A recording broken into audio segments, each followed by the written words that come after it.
बहुत मुश्किल लगता है। ये ऑलमोस्ट 80% फेवरेट्स हैं। देखें इंडिया, क्योंकि बहुत डिफरेंस डाल दिया इंडिया ने, और घर में ये हारने वाले हैं नहीं। क्राउड है इनके साथ, कंडीशंस को जानते हैं, टीम फॉर्म में है, कोई इंजर्ड भी हो जाता है कि ना, हार्दिक पांड्या नहीं है, किसी को महसूस ही नहीं हो रहा वो नहीं है। तो ये बहुत बड़ी बात होती है कि आपका एक मेजर प्लेयर, वाइस कप्तान, आपकी टीम का हिस्सा ना हो और फिर भी फ्लॉलेस परफॉर्मेंसेस दिखा रहे हैं जो उनकी जगह आ रहे हैं। सो ऑप्शंस भी हैं। श्रीलंका का कॉन्फिडेंस खराब हुआ है।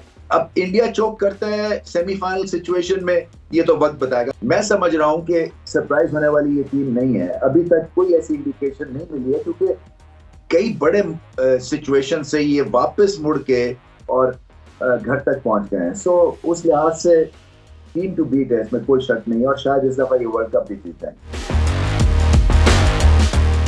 रमीत भाई, अगर हम थोड़ी सी बात करें कल के मैच के हवाले से भी, ओबियसली जहाँ ये साउथ अफ्रीका के लिए विक्ट्री ज़रूरी थी, पाकिस्तान के लिए भी समहाउ बहुत इंपॉर्टेंस रखती थी। और अगर हम मैच को दोबारा से अगर थोड़ा सा डिस्कस करें तो ये एक तो ना उनके कैप्टन के डिसीजन की समझ आई, ना उनके बॉलर्स की लाइन लेंथ की समझ आई, और रही सही कसर हमने देखा कि मैट हेनरी की इंजरी थी और फिर उनकी जगह पे जब जिमी नेशम आए तो उन्होंने बहुत ज़्यादा रन दे दिए और 357 का टोटल करवा दिया। और हर दफ़ा आपको पता है 350 प्लस करना नामुमकिन ही होता क्रिकेट में। कैसे देखते हैं इनकी परफॉर्मेंस को आप?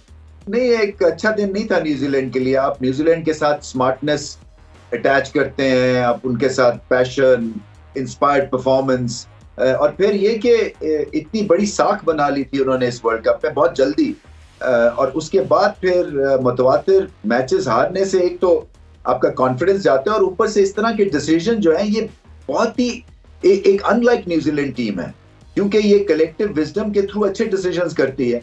इसीलिए इनका जो थिंक टैंक है वो इम्पोर्टेंट है इनके लिए, क्योंकि बड़े नाम नहीं है थिंक टैंक में, मगर काम बहुत अच्छे करते हैं। सो उनको इनवाइट किया पहले बैटिंग करने के लिए, उन्होंने मैच ही इनसे छीन के ले गए। फिर इंजरीज हैं, फिर उसके बाद कोई पार्टनरशिप नहीं लगी। असल में जैनसन जो है ना, वो इनके लिए क्रिटिकल रोल अदा कर रहे हैं नए बॉल के साथ। सबसे ज्यादा उन्होंने अभी तक इस वर्ल्ड कप में पावर प्ले में विकेट्स लिए हैं सब बॉलर में। सो उनको एक्स्ट्रा बाउंस मिलता है, लंबे कद के हैं, बाउंसर उनका खेलना मुश्किल है। अब्दुल्ला शफीक आउट हुए थे, आज रचिन रविंद्र आउट हो गए, तो ये इंपॉर्टेंट स्कैल्स लेते हैं। तो इस वजह से वो रिदम भी नहीं बना न्यूजीलैंड का, और आई थिंक वो उसी सट्टे में रह गए जब वो 350 हो गया ना, कि हमने किया क्या है, और फिर रन चेज में वो कभी थे ही नहीं। बिल्कुल ठीक है नबी भाई, अगर हम बात करें साउथ अफ्रीका की तो ये एक ऐसी साइड नज़र आ रही है जो हर एरिया में हर मैच में इम्प्रूव नज़र आती जा रही है। और अगर हम इन्हें कॉम्पैक्ट परफॉर्मेंस के हवाले से देखें तो सबसे बेहतरीन क्रिकेट भी खेल रहे हैं, चाहे बैटिंग के अंदर बॉल बात करें, स्पिनर की बात करें, जैसे महराज ने बॉलिंग की, जॉनसन की आपने बात की, वो शानदार स्पेल, रबाडा ने बड़ा एक सीजन स्पेल किया। मतलब हर एरिया में हम देख रहे हैं कि उनकी पूरी कंप्लीट परफॉर्मेंस है। एज ए यूनिट कैसे देखते हैं, और आपको क्या लगता है कि ये टीम हमेशा तो इनके ऊपर टैग एज ए चोकर्स का ही है, तो क्या आपको लगता है कि इस दफ़ा ये टीम कुछ स्पेशल कर पाएंगी वर्ल्ड कप के अंदर, सेमीफाइनल या फाइनल में भी आगे जा पाएंगी? देखिए, चोक तो इन्होंने करना और ऑलमोस्ट कर गए थे पाकिस्तान के अगेंस्ट। पहले नीदरलैंड से भी रन चेसिंग में आ रहे हैं। सो ऐसा नहीं है कि अनबीटेबल है ये। बड़े मुकाबले में टेम्परामेंट की जरूरत है। तो ठीक है, डिटर्मिनेशन दिख रही है और टीम भी दिख रही है, और बैटिंग फर्स्ट अगर इनको इंपॉर्टेंट मैचेस में मिल जाती है तो फिर ये तबाहकुन साबित हो सकते हैं। आज इनकी बॉलिंग का चैलेंज था, क्योंकि बॉलिंग इनकी उतनी बड़ी नहीं है जितनी कि बाकी दो एक टीम्स की है, या इस टीम में इनका ये एक ज्यादा स्ट्रॉन्ग पॉइंट नहीं है। मगर जिस तरह से उनको ब्लो अवे कर दिया है इन्होंने न्यूजीलैंड को, और आने नहीं दिया मुकाबले में, और ऑल आउट करना बड़ी बात होती है। ये स्पिन भी है, अब ठीक ठाक है। शम्सी को भी ये खिला सकते थे, क्योंकि जिस तरह से महाराज ने बॉलिंग की है, गेंद लंबा स्पिन हुआ है। सो मैं समझता हूँ कि आगे चल के ऑप्शंस क्रिएट हो रहे हैं स्पिन डिपार्टमेंट में। बट जैसे मैंने कहा ना, जो नए प्लेयर्स आए हैं जैसे जैनसन हो गया, या इनकी एलियत अगेंस्ट स्पिन बैटिंग को बहुत इंप्रूव हो गई है, जिससे कि एकदम से टीम उठ खड़ी हुई है। अमित भाई, आज भी मुंबई में बड़ा इंपॉर्टेंट मैच खेला जाएगा, इंडिया वर्सेस श्रीलंका। श्रीलंका भी अभी समहाउ देखा जाए तो बहुत नीचे है, बट एक उनके पास भी चांस है कहीं ना कहीं वो वर्ल्ड कप में थोड़ा आगे आ सकते हैं और शायद हंट में रह सकते हैं। जैसे हमने एशिया कप का फाइनल देखा, बहुत बड़े मार्जिन जीता और अभी तक अनबीटन है। हमने देखा इंडिया बड़ी ज़बरदस्त क्रिकेट इस वर्ल्ड कप में खेल रहे हैं। क्या आपको लगता है कहीं ना कहीं कुछ ऐसा डिफरेंट करके श्रीलंका कुछ नया कर सकता है, टॉस जीत के तेज़ खेल के कोई अटैक करके कोई ऑप्शन नज़र आती है आपको, या मुश्किल लगता है आपको उनका जितना? बहुत मुश्किल लगता है। ये ऑलमोस्ट 80% फेवरेट्स हैं। देखें इंडिया, क्योंकि बहुत डिफरेंस डाल दिया इंडिया ने, और घर में ये हारने वाले हैं नहीं।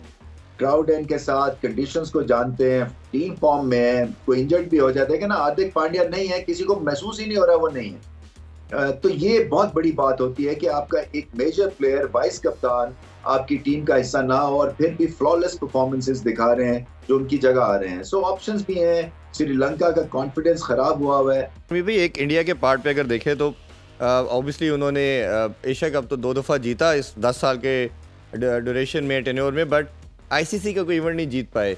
चाहे T20 के हम सारे इवेंट्स की बात कर लें, वर्ल्ड कप की बात कर लें, इवन हम फाइनल भी नहीं वो कोई खेल पाए। आईसीसी का उन्होंने टेस्ट चैंपियनशिप के फाइनल तो 2 ज़रूर खेले, बट वाइट बॉल में कोई उनकी सक्सेस ऐसा नहीं मिली उनको।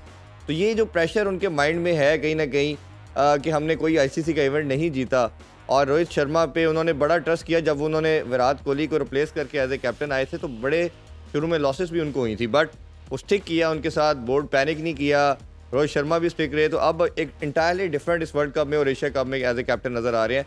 उनको एज ए कैप्टन और एज ए टीम कैसे देखते हैं उनके साथ जेलिन होना? देखिए, वो लीडर है, वो कप्तान नहीं है। लीडर क्या होता है? एग्जाम्पल सेट करता है। लीडर वो होता है कि जो उनको बताता है कि आप में कितनी अहलियत है, और छोटे प्लेयर को कॉन्फिडेंस दे के सामने लेके आता है, और उनसे काम ठीक लेता है, और फेयर होता है, और खुद जो है वो मानता है कि अपनी गलती मानता है। बड़े दिल के साथ सबको साथ लेके चलना, और कोई ईगो इश्यूज ना होना, ये सब आपको रोहित शर्मा में दिखेंगे।